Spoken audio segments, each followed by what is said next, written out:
Hi and welcome to another episode of The Shooter's Roll. I'm Reg and I'm joined by D-Swizzle on my left and T on my right. How you going? Good. I'm excited. Talking NBA, favorite time of the week. Yeah. Let's get it going. Yeah. Well, this week we'll be talking about rookies to watch for the 2019-2020 season. We are not far away from the season opener, and the rookies this season are really exciting. I mean, there's one standout in particular, but there are others, and we'll talk about them in this episode. So, T, do you want to start us off? Yep. So I'll go with an obvious one that the whole league's been talking about since he was in high school. Zion Williamson. So I'm excited by him. He's 6'8". He's a power forward. Scored 22 points, 0.6 points per game, 8.9 rebounds, 2.1 assists and 2.1 steals, and also 1.8 blocks. So I'm excited to see him if he can actually match, he can replicate these stats in the NBA. There hasn't been a rookie that's had this much hype since LeBron James. So for him to come out, he's pretty much achieved at every level. In high school, he came out, killed it. Then he went to college Duke, and then there was talk of them going undefeated for the year, mainly because of him. But they didn't. But they nearly did.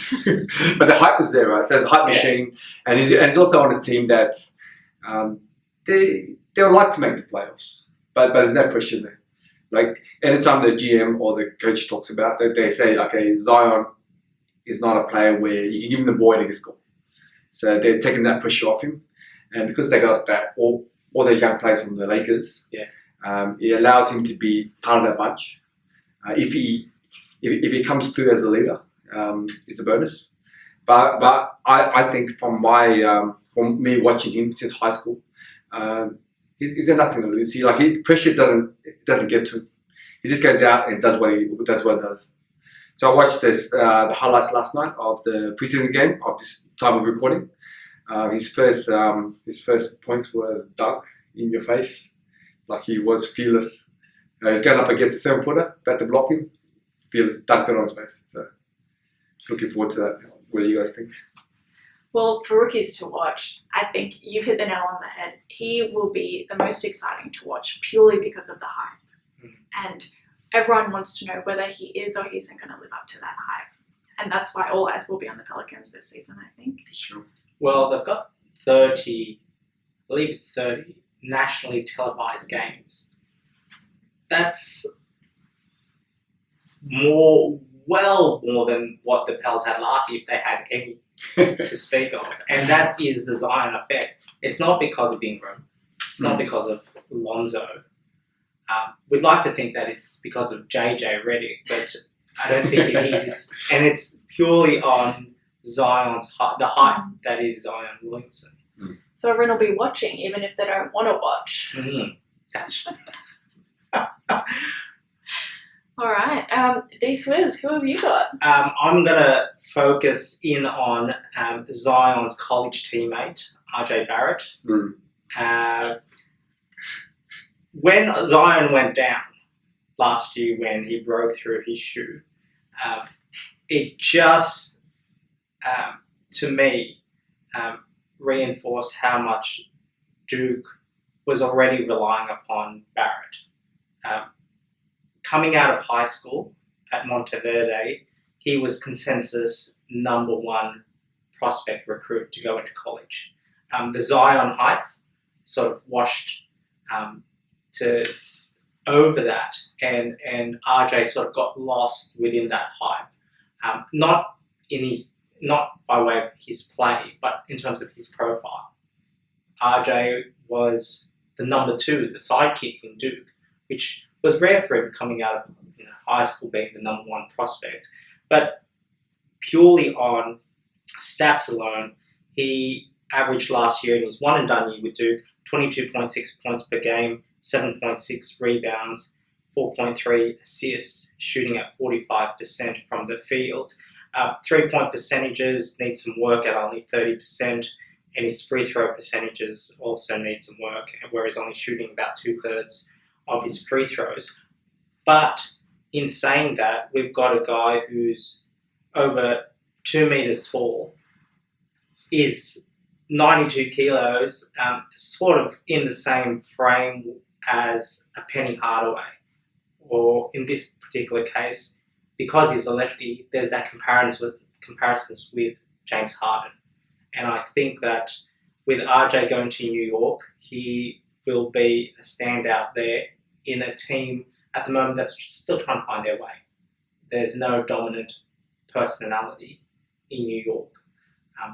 We covered this in a previous episode where they've drafted a bunch of power forwards. It's that cohesion factor. And I think with the way that RJ can facilitate as well as score, he will be an asset. The Knicks definitely think so, drafting him at number 3. And they didn't get cute about it. I think they drafted the best player on the board at the time, and they did the right thing. And with RJ coming up this season, with all rookies, it's going to be testing times, especially playing in the Big Apple. But he certainly has the goods to do it. Didn't have a great summer league. When you go through his stats in summer league, he played 3 games and only averaged 11 points a game, and he shot abysmally at that. But his first preseason game, which happened last night, he scored 17 points, 7 rebounds, and clocked up 3 assists in that game against the Washington Wizards, outplaying Rui as well, which bodes well for the season. And he played 39 minutes. So he's definitely got the motor to play on games. So the sky's the limit for RJ, and I think he's an intriguing prospect that can really carry this team and be the face of the franchise going forward. And that's a big call. I know. But I'm making that call. Who else have they got? Who else? I guess that's the hope in New York. There always has to be a hope in New York every season. There's got the hope is what we live and breathe, my friend. It's that hope, and this guy is that guy. Yeah, that's a lot to put on a rookie. That's a lot to put on a 19-year-old. Yeah, see how the Pelicans are doing with Zion. He's the most hyped, and he probably can succeed, but they're putting that pressure on him. But in New York, there has to be a savior. Has to be a savior. And they put on RJ. So hopefully he can actually meet the challenge. But there's a lot of pressure for him to meet that for sure as a rookie, 19-year-old. Yeah, we'll see. Well, you went with the first draft pick, and you went with the third. Yeah. So now we have to talk about the second. Yeah. Moran, who got drafted second by the Memphis Grizzlies. He is an a potential offensive superstar, I think. And on a team that's young, they got rid of Mike Conley at the end of last season. This team is going to be younger and more energized, and Moran's more than likely going to have a starting spot. So he's in prime position to excel. And I think that with Moran, we're looking at someone who could potentially have the rookie season that someone like Trae Young had. Started off slow, was an offensive superstar prior to joining the NBA, and took a while to get his rhythm going. But I think by the end of the season, he's going to be really important for the Grizzlies. Well, they've given him the keys to the kingdom, and talk during the week was that his coach will let him play through his mistakes, which is a really big vote of confidence for your cornerstone piece for the Memphis Grizzlies. I like also the pieces that they've surrounded him with. His combination with Jaren Jackson Jr. is going to be really exciting. Yes, that's going to be the future 1-2 punch of the Memphis Grizzlies. And similarly, there's that hope.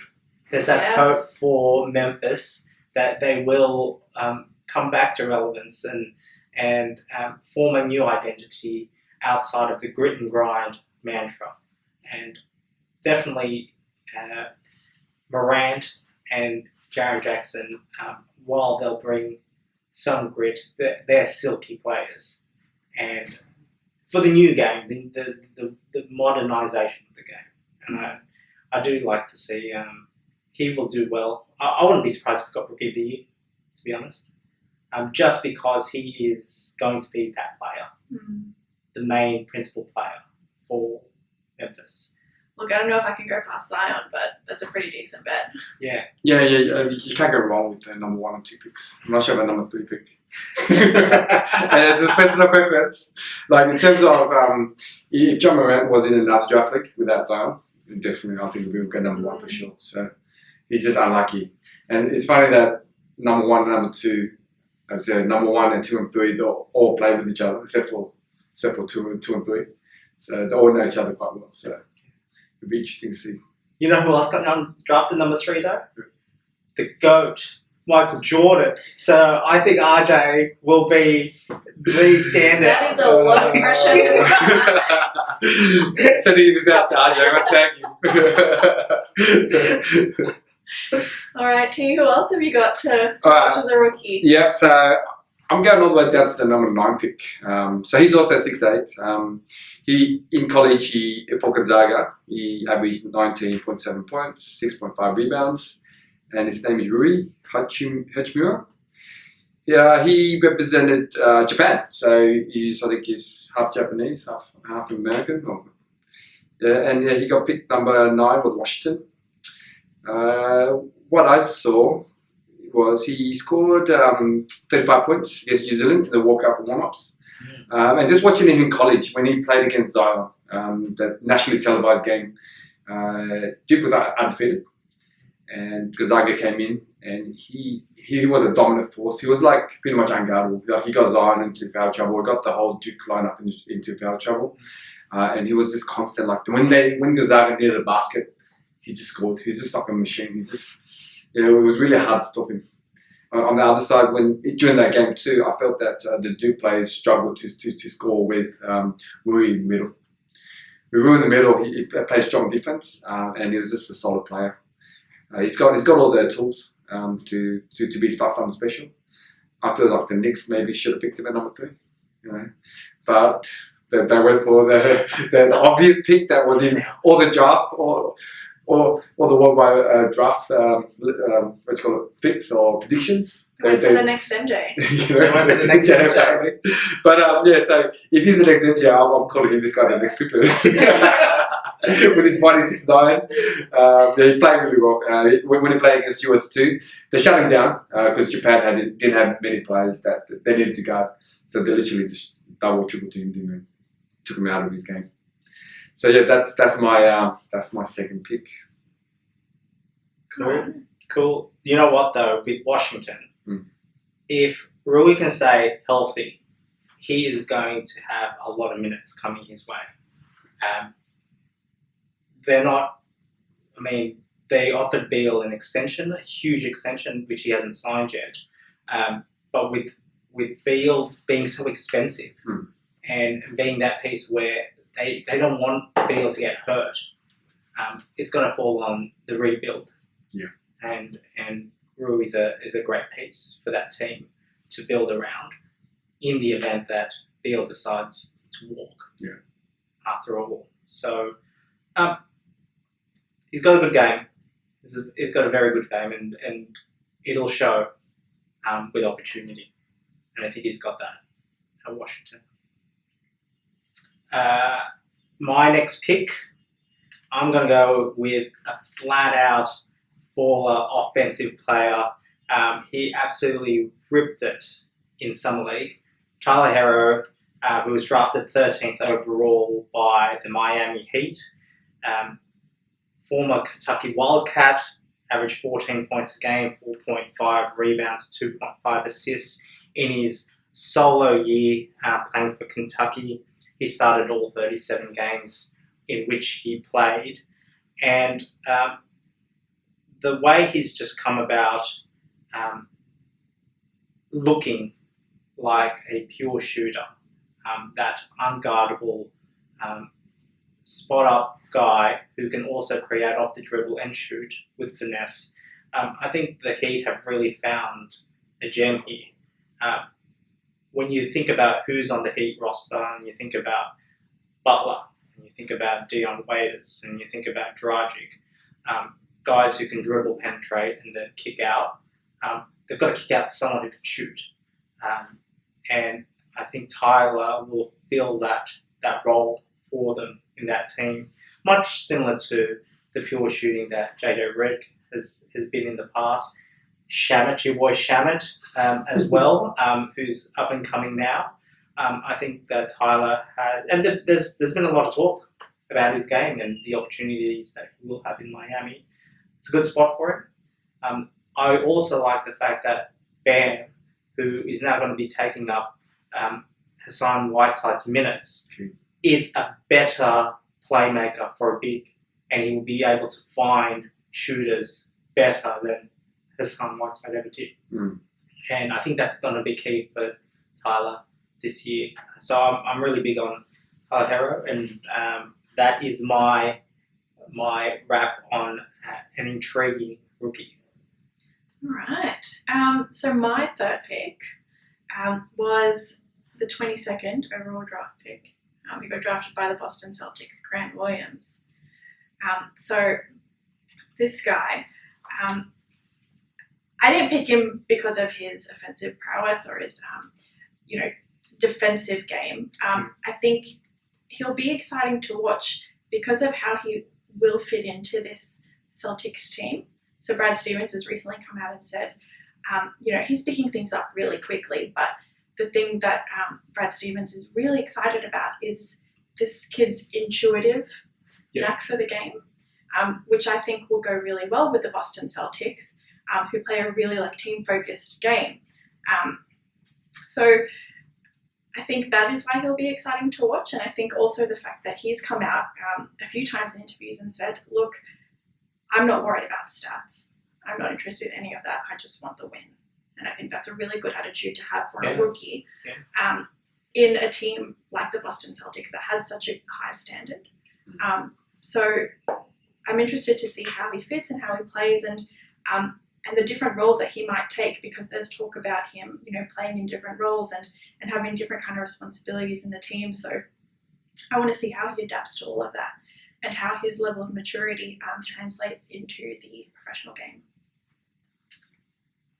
That's a deep sleeper there. It is. Yeah, it's intriguing. I never heard of it, honestly. It's very intriguing. Yeah. But he's certainly in a very good system where he won't be jacking up shots and being inefficient. I think that's a problem with a lot of rookies is they'll go and get their stats and pad up their stats because it makes them look better. Yeah, and the voting for the rookie of the year voting. People like offense.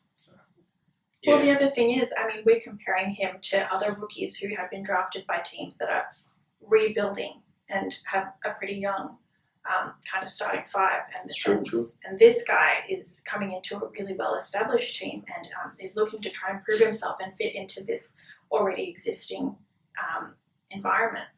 So it'll be interesting to see how he goes against all of those other rookies. Certainly got a good coach for it. Excellent. All right. Excellent. Any final thoughts? Any additional rookies that you might want to? You got your boy down in the Nuggets. You want to talk about? Look, I think Bol is on a two-wayer. It's just a little stacked. Yeah, that team with the Nuggets. There's going to be.